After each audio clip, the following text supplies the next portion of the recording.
Coming up on this episode of the Goldilocks Zone, we're talking about conspiracy theories. That's right. What the government doesn't want you to know and what the rich people are hiding from you. It's all about the theories of the conspiracies, and it's coming up next on the Goldilocks Zone.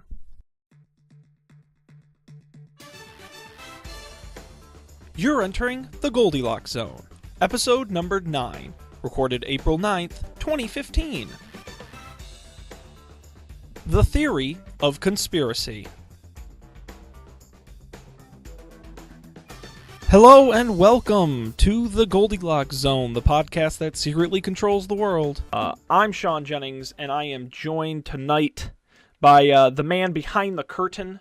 He is our very own mastermind. It is Matt Mariani. Sir, how are we doing this evening? I'm feeling quite all right, Mr. Sean. And yourself? I'm feeling good. I'm excited to be here. I think we've got a great topic to talk about tonight. Before we get to that, though, we got to do some cleanup from last week. Let's begin by reminding people this is the Goldilocks Zone, the show that will over, under, or appropriate anything on planet Earth. You can get the show every week at GoldilocksShow.com. There we have audio, video, and all the other stuff that goes along with it, including access to our social media accounts and where you can subscribe to the show at Goldilocks Show on Twitter as well. Let's quickly talk about last week's question. Now, we did part 2 of our breakfast discussion last week. I thought it was a great discussion, and we had a question for all the folks at home, and that question was, what fruit juice could become the new king of breakfast? So we had a big discussion about OJ, orange juice, as being the king of juice, but we sort of thought its stock was declining a little bit with your average breakfast-consuming American. So we said, what juice could become the new king of breakfast? Matt, what are your thoughts on this one? I really wanted to go with a different kind of approach to this, and I thought, in short, I thought that the banana has a lot of juicing potential. Not on its own. Is that I probably wouldn't. Can you have? Well, first of all, can you have banana juice? I don't think that's a thing. Yes, you absolutely can. You can have a juice that comes from any kind of fruit. Now, I wouldn't necessarily take the banana by itself, but you could put that in a juicer with a kiwi or with a strawberry, a bunch of strawberries or some blueberries, and mix that together. And I think that has the potential to be the next kind of juice. If you don't want the banana in it necessarily, you could also say that the strawberry on its own really has a high potential to become the next great breakfast juice. It's actually already very popular in South American countries. I believe Argentina, maybe Uruguay, where they call it fresas, something like that. Okay. It's like a strawberry juice. You're never just had an encyclopedia of knowledge, Matt. I don't know where you come up with this So there we stuff. go. I would say the banana and the strawberry, either combined or separate, have the potential to take breakfast by storm and dethrone the orange juice. I'm calling BS. Let me throw the BS flag. I am calling it. You can't have a juice cocktail be the king of breakfast. You can't have both together. Okay, then separate. Banana juice or strawberry juice. You are out of your mind. That is I think you know what? All people need to do is try it. I think once they try it, they'll love it. Put it this way, banana and strawberry is the Bobby Jindal of juice. Oh my gosh. Nice. What? Nice, but never going to happen. No. Nothing wrong with them. Come on. Totally adequate. Not what the people want. That's all I'm saying. I hate to hate on your juice, but agree to disagree, but in 15 years' time, when everybody's drinking President banana Jindal juice, is downing his banana juice. Then I'll look who like will an have idiot. the last laugh? You will, sir. It's gonna be me. My juice pick That for ain't this. no conspiracy. My pick for this is solely based off of what I've seen on supermarket shelves, and I'm gonna say cranberry juice. I honestly see a lot of cranberry juice being sold. I see it placed prominently right next to the OJ. I think it's something Americans are familiar with. I think it's different enough from your kind of traditional apple juices and things like that, but it's not so radical like strawberry or banana. So Wow. Talk about the Bobby Jindal of juices. No, I I think cranberry mine juice is the takes Jeb it. mine is the Jeb Bush of juices, where Or maybe it's it's the Mitt Romney of the juices. Mitt Romney. We've seen It's it come from by before. We Massachusetts. don't really want it, but it's there, and we're kind of sick of the other stuff. So, People tell us it's good for us, but we don't really know.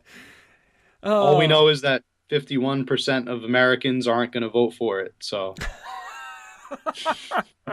honestly, I think we could do a whole episode comparing juices to presidential candidates, but we don't have time for that because we got another topic tonight. So, Matt, we are doing conspiracy theories. conspiracy theories. Ooh. And I love this definition I read to you before the show, so I'm going to read it to everybody out there to kind of define what we're talking about when we say conspiracy theory.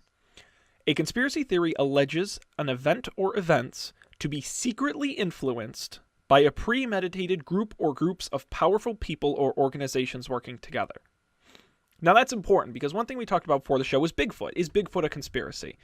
And I think we came to the conclusion that no. Bigfoot may be an urban legend, he may be a mythical creature, but there's no conspiracy because there's no secret influence. There's no society over it kind of hiding Bigfoot from the masses. Unless there is, and they're really good at hiding themselves and we don't know about it. But I think it's important that we define what is a conspiracy theory. Okay, yeah, I think that is important to do. And first off, I just want to say that uh, the Bigfoot urban legend, I think, is an important definition of an urban legend and not of a conspiracy. I think that we should be clear on the difference between the two, right? And as you said, a conspiracy really implies the collusion of one or more powerful groups or organizations lying or misinforming for the purpose of achieving some kind of goal, some kind of goal for their own social benefit. And I think that's why the conspiracy theories as a whole have such pull on people. It's this idea of it's this thing bigger than you that is controlling you and you don't know about it. And I think that makes people really uncomfortable because it's like, oh my God, imagine if a secret organization of the richest people on earth is controlling the media. Like that's I can't do anything about that because I'm not wealthy. I'm just an average person and I can't prove it because they're rich and successful and they're telling me what I shouldn't do. Like it's very off-putting when you really think about the fundamentals of it. Right. It is very off-putting. And it's also very, that's why I think a lot of the stereotypes that accompany a lot of conspiracy theorists are, in a way, self-comforting to those who may not support or believe what the other conspiracists are saying. Right? It's kind of like cathartic to say, "Oh, these people are crazy," because the thing that they believe in is obviously insane, and it's more comfortable to deny them any sort of self-efficacy, if you will. Exactly. Exactly. So I think when it comes to rating conspiracy theories, and I don't want to speak for you, Matt, I'm going to be looking at two things as we go through this episode. I'm going to be rating conspiracy theories on the sort of action that happened within the conspiracy theory, but also as a theory as a whole. Because for me, there is such a thing as a bad conspiracy theory. It doesn't conform to the definition. It's missing bits and pieces. There are problems with it. I will rate the conspiracy theory as a whole. Now, I will also rate the sort of content of it. But I think it's important, like when we talked about presidential candidates, it was their electability, not how much we actually like them as candidates. And I'm going to approach this in a similar way, where I want to judge it as a theory itself.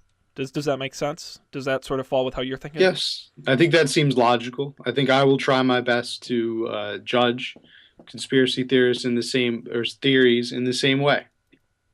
I think that's fair. Well, no better time than the present. Let's jump in. First, we are going to tackle, I would argue, the most pervasive conspiracy theory of our lifetime.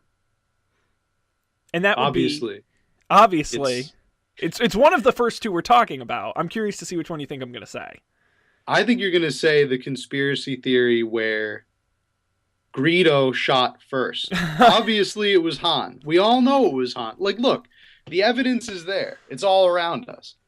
Greedo pulls out his blaster. Han jumps down and then he shoots. You But think? then all of a sudden in the special editions, Greedo shoots first. I think it's a conspiracy.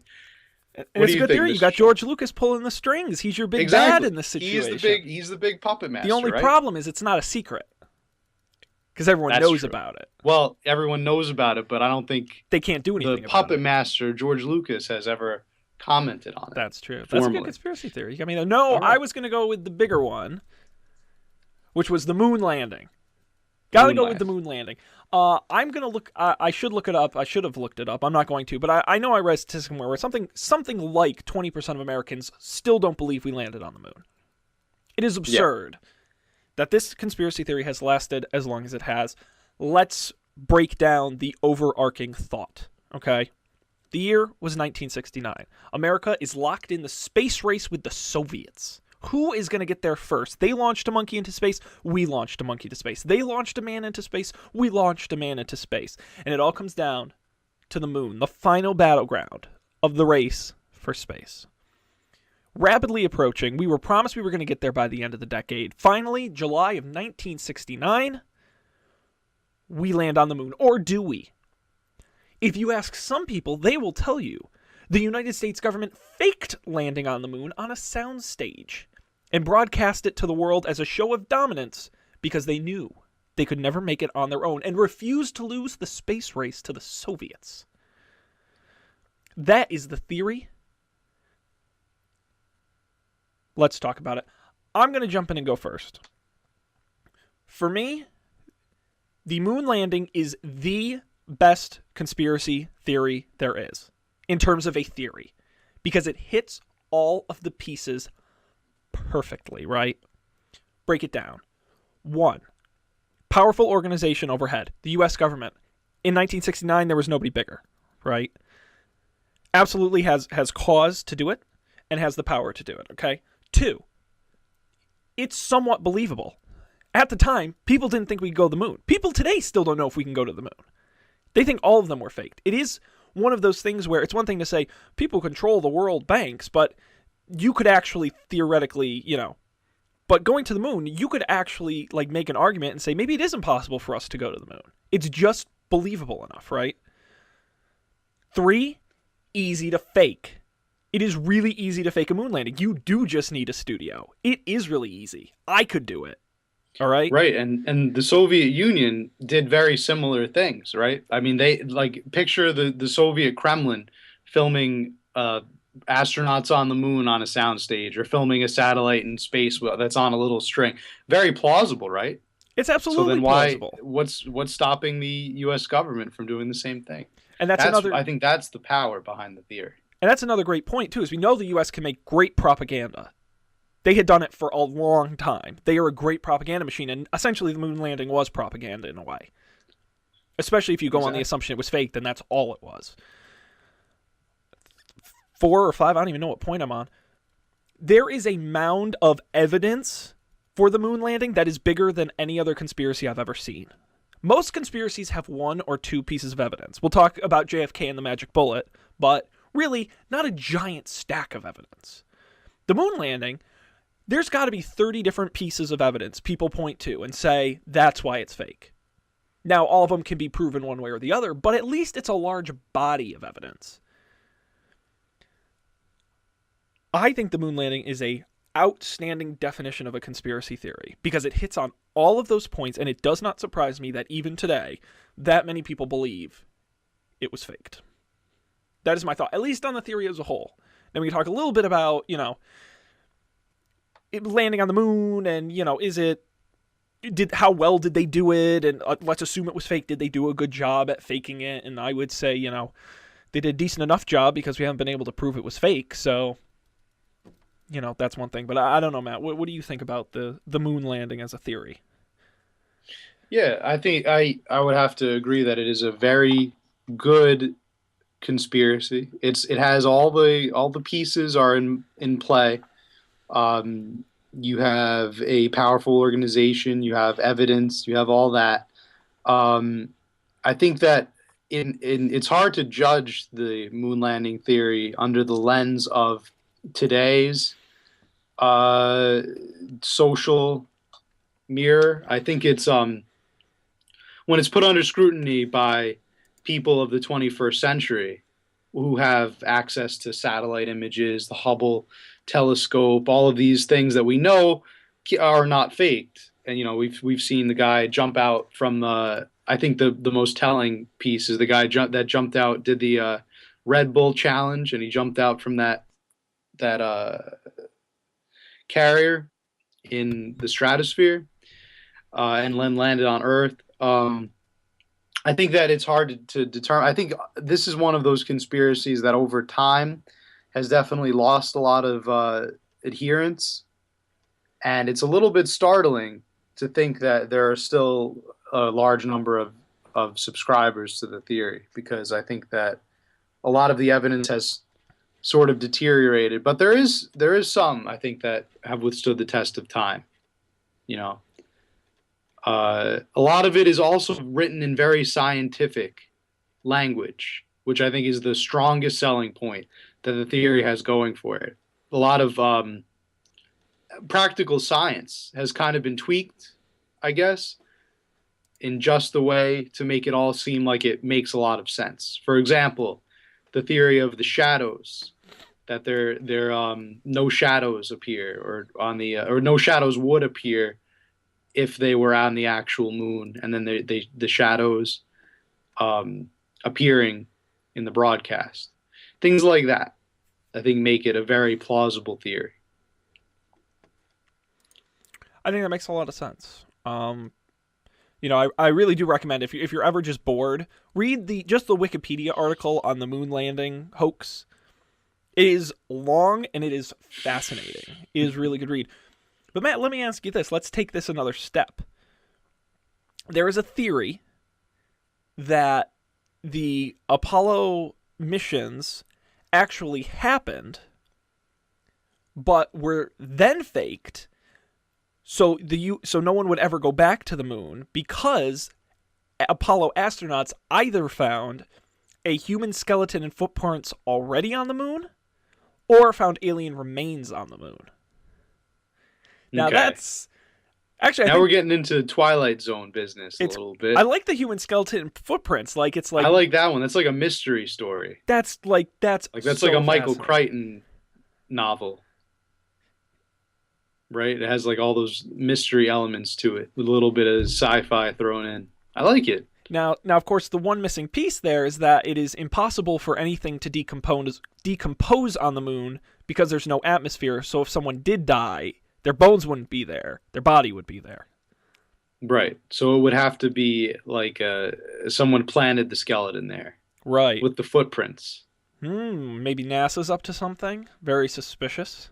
Also, wouldn't it be kind of difficult for the bones to have like just been laying there all this time? It would have to have been recent that someone planted them there. Otherwise, they would have become buried by space dust, or just kind of found their way into a crater or something. Well, I will say this theory was published twice in the Weekly World News, which, if you remember, was one of those magazines that just made up ridiculous things like, mermaid found in sardine can, twice in the 80s and 90s. So maybe that lends to it probably not being true. But though I agree, and I certainly don't think this is a a theory that's going to go anywhere. I think this is going to be with us for quite a long time. And I think your point about modern technology is incredibly apt, because even if you look at the list of evidence, all the things that sort of counteract that, most of them were kind of put out in the last decade or so.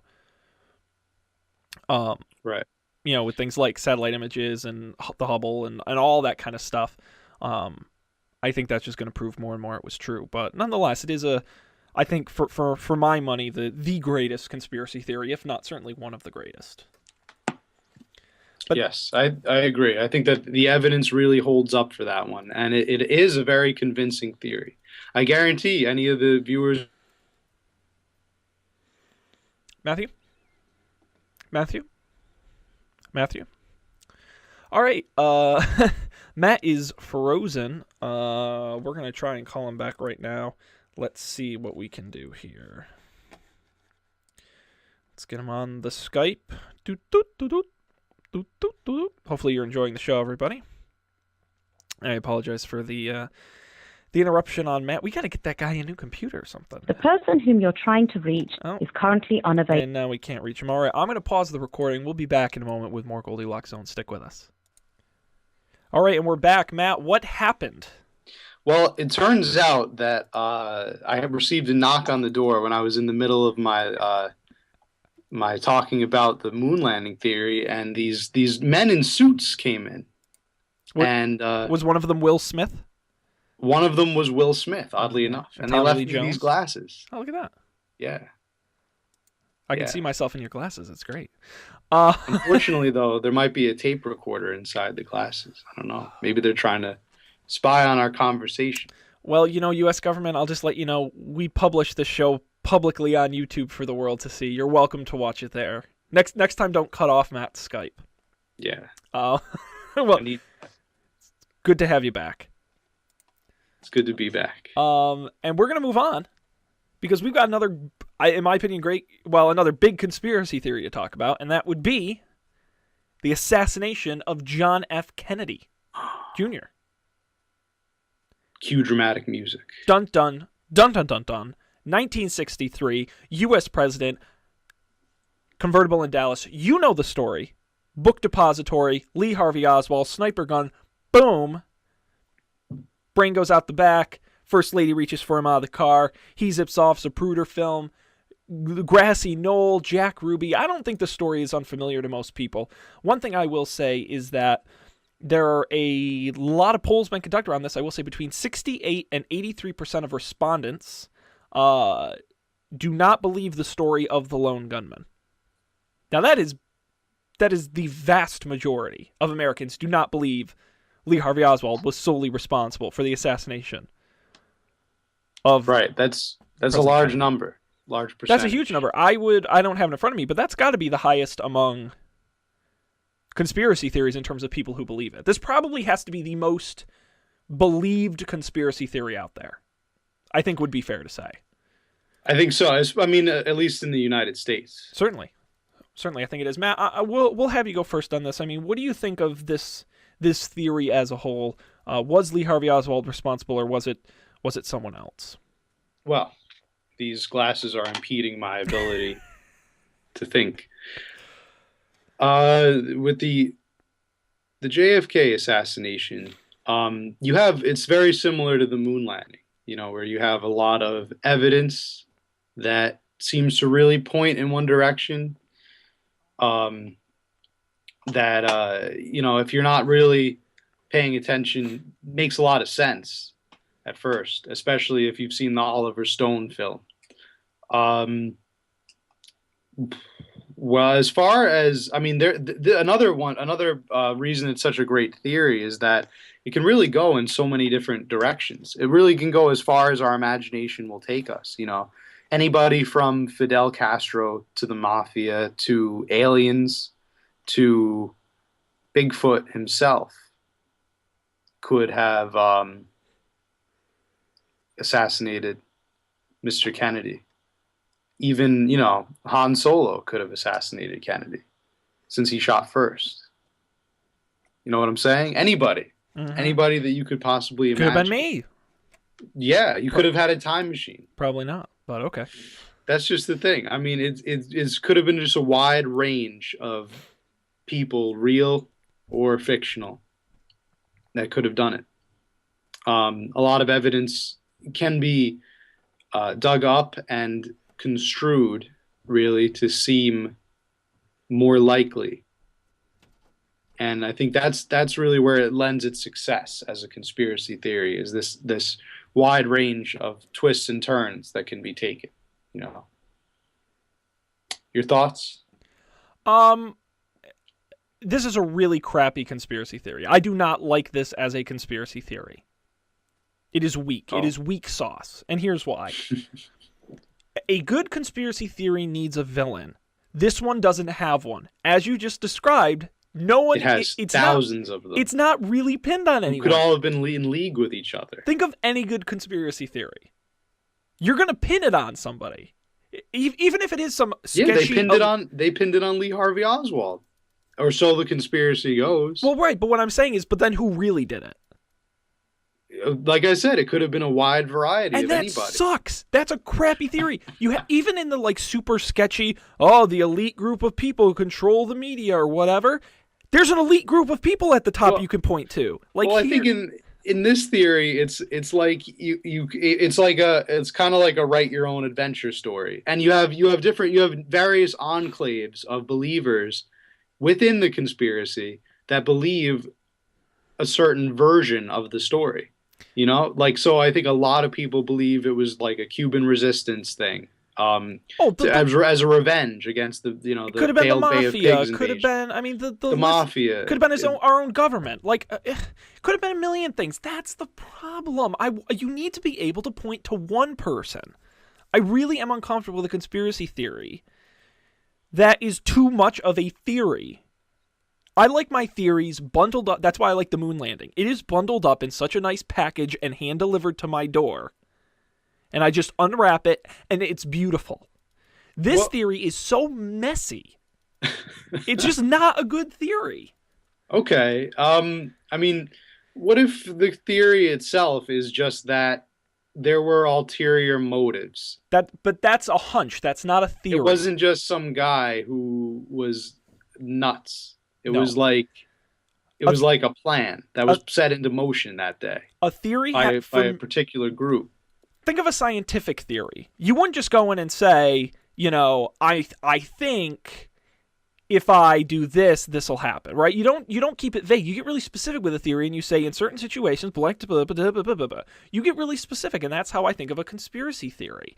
Is I need it to go from A to B to C to D and play out. And even if parts of that don't make sense, at least those parts are there.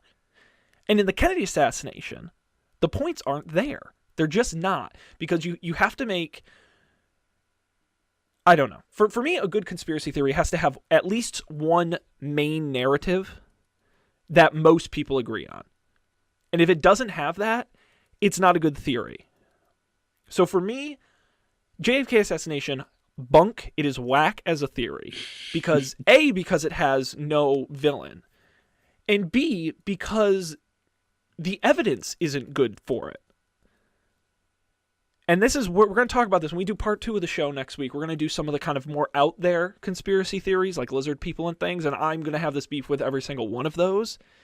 It's that they are the purest of theories in that there is no even fake evidence to back them up. Kennedy assassination has a much tougher time than the moon landing because we don't have video, we have the Zapruder film, which barely tells us anything. We have the magic bullet, which really is a theory in and of itself. It's not even really evidence. We may have had another shooter on a piece of grass in Dallas, but nobody really claims to have seen this person, and it's just, that was more like they heard him. I mean, nobody saw him. Yeah, and then there's like audio. There's the famous motorcycle recording, the cop who left his motorcycle microphone on, and they've had it analyzed by lasers and all this crap, and it's never really proven anything. They say it's on there, we just don't hear it, and I don't know. I just need it to be a little cleaner for it to be a good theory. Plus, you have that author. I don't remember his name, but just like a year ago, he wrote like a massive book. It was like an 800-page book or something, and he pretty clearly explains how Lee Harvey Oswald did it and how everything makes sense and how there really shouldn't be any theories. Then he pretty much just put all of them to sleep. See, actually, what's funny is that for me makes it a better theory. Your theory is good if you have someone taking the time to write an entire book dedicated to saying why your theory is wrong. Too. It was a massive book. That's great. The more people you have trying to prove your theory is wrong, the more credence it lends to it, and the better a theory is. So that's a good metric in my eyes. I like that. And that is one thing you can give credit to on this one, is that it is really heavily studied. We will talk about some conspiracy theories that are much smaller in scope and don't have as much attention. I think that helps it out a little bit. But it's easy to see why people would get excited about this as a theory, especially when you have Jack Ruby coming and killing Lee Harvey Oswald. And you have to remember, that was broadcast on television, Lee Harvey Oswald getting shot, which, for my money, is probably one of the top 3 most amazing things ever captured on television, on live television. That moment of Lee Harvey Oswald getting shot. It is fascinating to me. So you can see why people would and then there's the Warren Commission and all this. I don't know. I just think, as a theory, it's not very good. I think as a story, as a thing for people to be interested in, absolutely. I think it is great for that. But no one's really been able to put a complete theory around it for it to work for me. Right. I think another. I mean, it's good that you mentioned Jack Ruby's assassination of Oswald, because that's really where the conspiracy takes off, isn't it? It's kind of like, if that had never happened, you have to wonder how many conspiracists would write about it. Like, I would come up with conspiracies, because that moment kind of makes it like somebody is trying to hide something. Somebody's trying to cover something up, so that we won't know. That's a great point. We won't know what the real situation behind it all was, because we're essentially taking the primary source out of it, and now there is no primary source, right? Yeah. I think it does tell a better story, and I think without that you'd have nothing. The one other piece that I like to point out is the Warren Commission, 1964, found Lee Harvey Oswald acted alone, but you have to remember. And some people forget about this, but the House Select Committee on Assassinations in 1979 used the motorcycle recording to put out a finding that Oswald probably did not work alone. Now, that audio was later discredited, and the panel was discredited, but people still remember the finding, right? Right. The U.S. government said he didn't work alone. I think another huge issue with that also is that the CIA and the FBI rather, the FBI and the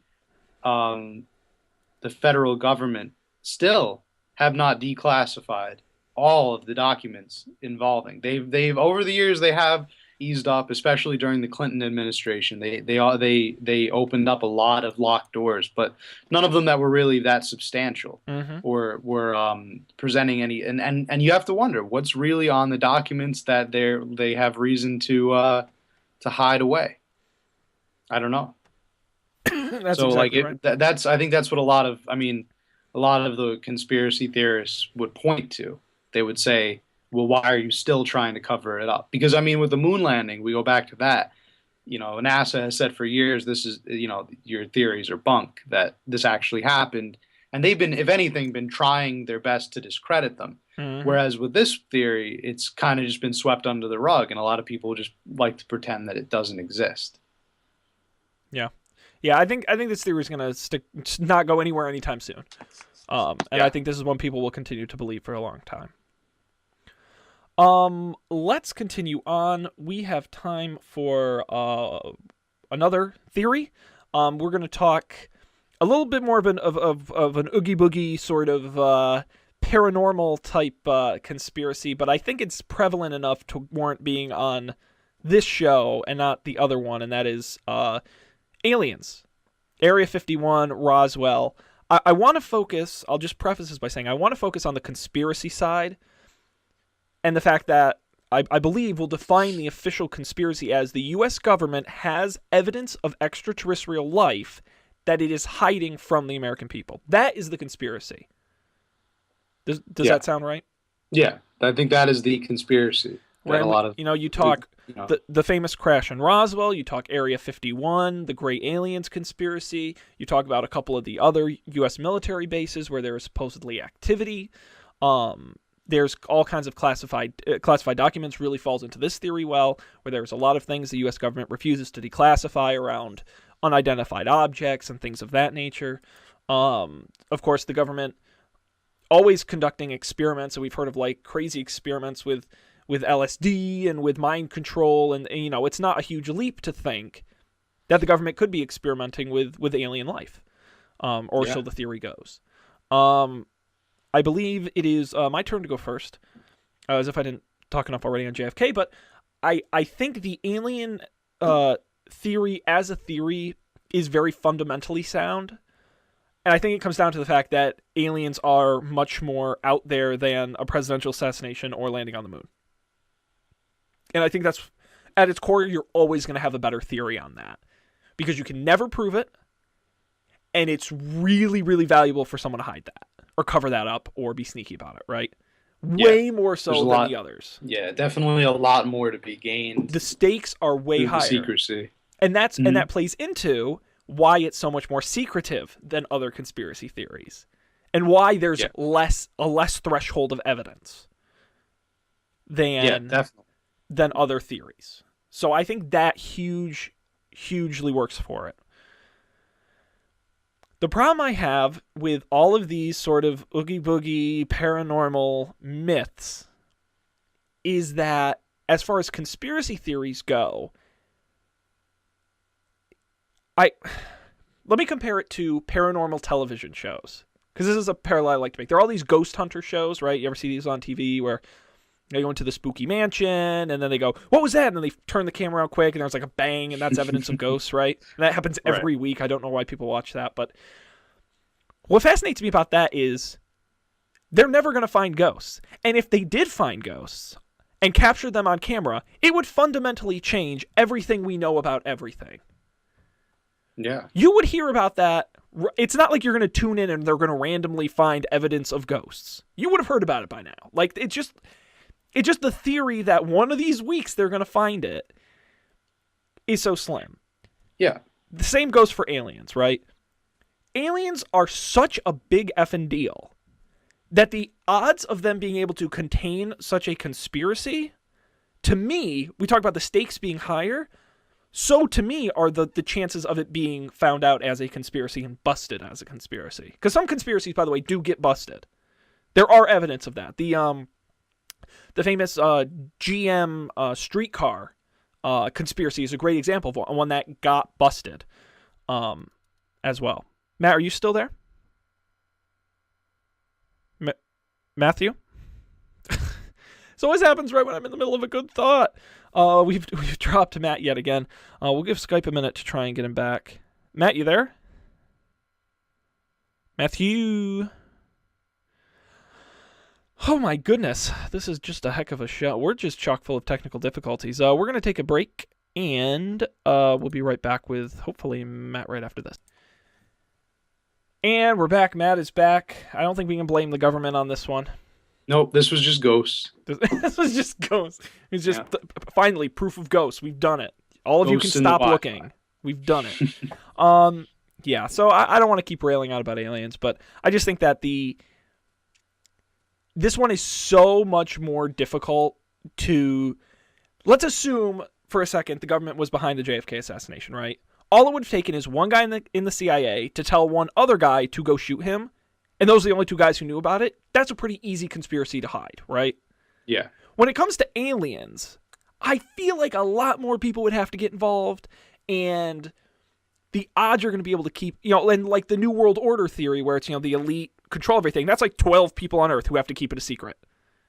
Yeah. Yeah, also, at least as far as Area 51 goes, you have a pretty logical explanation. Area 51, the location in the Nevada desert, happens to be where the government tests top secret aircraft, right? And that's a very plausible, logical explanation as to why people see, what they perceive as UFOs all around that one particular area. It's like if they had seen UFOs all over, like, I don't know, Wisconsin, or all over like some random field in Kansas.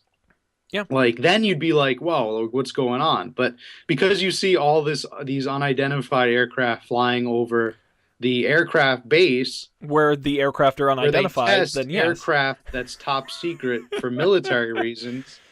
Gee, I don't know. I don't know why you see those things. Maybe it's aliens. There was a great video online today of the new aircraft NASA's testing that is literally a round shuttle device that spins. It looks like a freaking UFO. Like, so. There you go. They were probably testing that at Area 51. 70s and 60s. Yeah. Yeah. And there you go. So, yeah, I don't know. It's the foundation, I think, is really good but the second you poke at it at all with a stick, it just crumbles. Just deflates. Yeah. It really does. But I want to believe They're out there. they are out there. Matt, what do you The X-Files team. what do you think of aliens as a conspiracy theory? Is the U.S. government hiding them from us? No, I think that there isn't really. I mean, there with this theory, I think there's everything to gain, and there's also nothing to gain at all, because I mean, while it would be a shocking revelation, to say the least, to our society, and everything we know and our place in the universe would kind of come into question. I think in this day and age, with all the technology we have and space travel and capabilities, I think that the shock value kind of wears off. I mean, people would still be, don't get me wrong, people would still be absolutely, shocked. They would be, beside themselves with fear or confusion. Yeah, what if President Obama went on television tomorrow and said, the government has known about aliens since the 50s and we've been hiding it, but now we think it's time to tell the American people? Yeah, I don't really think there would be such a panic. I don't think it would cause that much of it. I think it would just be like, oh, wow, there's aliens now. And, they knew about it all along. See? And then it would give all the UFO people a chance to say, like, see, we told you so. And if he revealed that, a lot of things would change in our foreign policy.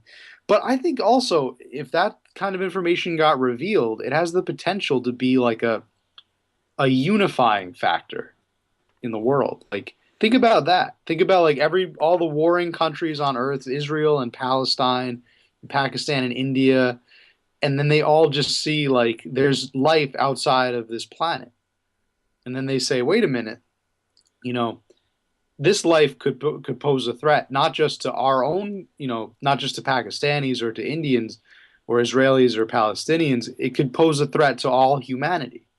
So we really ought to start putting our petty differences aside and paying more attention to this interstellar threat. Oh my God. Brilliant conspiracy theory. The United States fakes aliens a la Watchmen to create a situation that unifies the world behind a single enemy. The fake aliens. You I fake like aliens. It. Dr. Manhattan. Yeah, there you. Oh man, that's good. That's a good conspiracy theory. Hasn't happened, but I think it has everything in it, right? That's just except for the evidence. Except for the evidence, yeah. But when has a conspiracy theory ever needed evidence? I think that's a good one. I think you should write a book on that. I should. Yeah.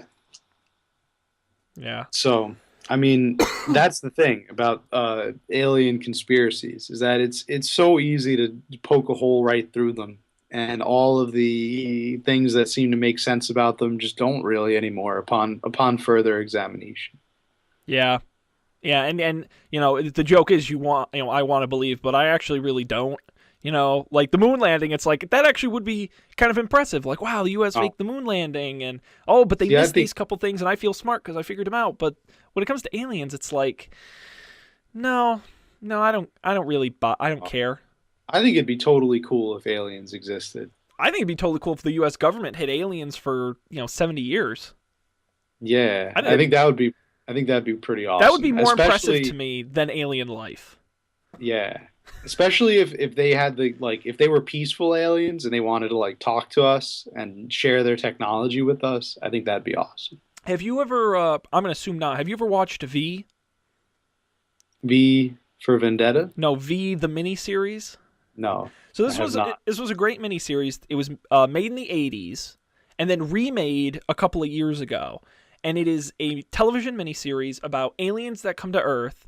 And they say, we want to be friendly. They look like us, and we want to be friendly and give you our technology and help humanity, and we are good people. And then, unsurprisingly, they turn out to be evil, and then there's the human resistance. And I don't know if the 80s one is anywhere, but if you get a chance, at least watch the remake that they did a couple years ago. It's actually pretty good, and it is really interesting when you talk about sort of aliens coming to Earth, and it's sort of like you never really know what they're up to. Are they good? Are they evil? What is really their plan? Mm-hmm. It's really interesting. Okay. Yeah, I'll give that a shot. That seems like it's or worth you can just watching. watch Men in Black, which is basically, a more positive way to look at it. That's true. I have, and I've seen Men in Black. don't even get me started on the plot problems I have with Men in Black. Plot problems. Yes, I have a lot of problems with the film Men in Black, but It's like a Nickelodeon movie, isn't it? it's like a kids movie. It kind is, of. and I have problems with the plot points within the own universe they've created. So I accept the fact that aliens have landed on Earth and blah blah blah. Okay. But there's a lot of other problems. But It gets kind of tricky when you have like time travel and you have the clicky pen thing that makes everybody forget. Well, I even have the problem of the theory that I won't get into it, but it's very odd. It's very odd. Matt, I think we're out of time. We don't have time for our final theory, and that's okay. We didn't get to the frozen envelope theory, but I don't think that's a particularly common one either. So I think we're okay to go by that. But there are conspiracies and other things, sports and banking and war and Star Wars, space, and one of my favorite conspiracy theories is New Coke, which some people think Coca-Cola purposefully put out to get people to buy more classic Coke.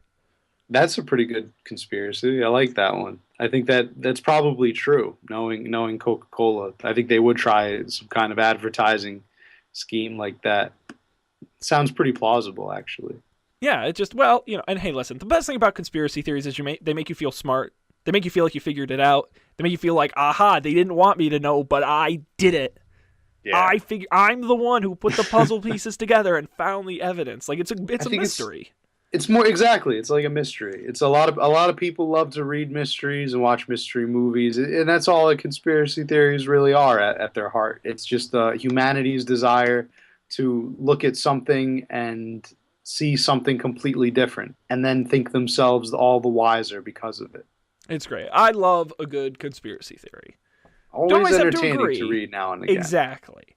Yeah. Exactly. Well, good. Well, I thought that was an outstanding discussion, as usual. Next week we're going to be back with part 2, and we're going to pick apart some of the crazier theories. We're going to talk New World Order. We're going to talk lizard people. We're going to talk. We're going to talk about fluoride in the water. We're going to talk. I've got a list of just some of the stupidest theories you've ever heard. There was a theory. Remember when they switched from analog to digital over-the-air television a few years ago? Oh, yeah. Of course. There is a theory, the government wants us to do that because all new TVs have hidden cameras and microphones in them to record everything we do in our homes. Oh, that makes so much sense. Alternatively, the digital signal is in some way controlling our minds. Right. I love it. We're going to go through so many of these. Lots of laughs will be had. I recommend you tune in. It'll be next week at GoldilocksShow.com. First, though, we have to do our question for this week. We have to do our question. So our question for this week is about aliens.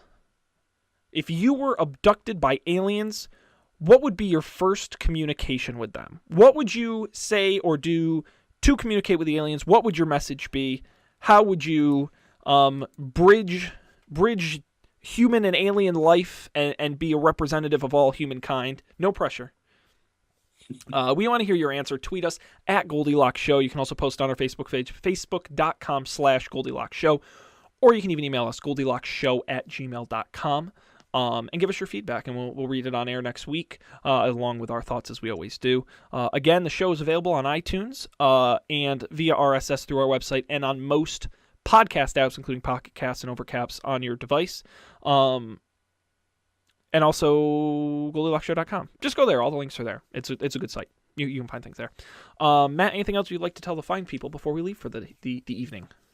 I think I would like to leave the show by saying, the truth is out there. I need the CSI Miami. Yeah.